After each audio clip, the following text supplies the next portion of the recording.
கூத்து போகடா வெளியா எல்லாம் போகடா பாப்பா ஏண்டா கண்ணு அம்மா கொஞ்சம் ஓய்வு எடுத்துக்க கூடாது சரிம்மா ஓய்வு எடுத்துக்கப்பா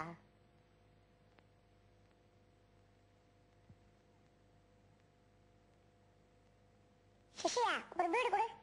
ஏய் சின்ன பசங்க பீடி குடிக்கூடாடா அண்ணா நான் உன்னை விட 10 வயசு பெரியவன் தெரியுமா ஒழுங்கா பீடி கொடு இல்லன்னா விடுவேன் இந்தாங்க அண்ணா இந்தாங்க வெரி குட்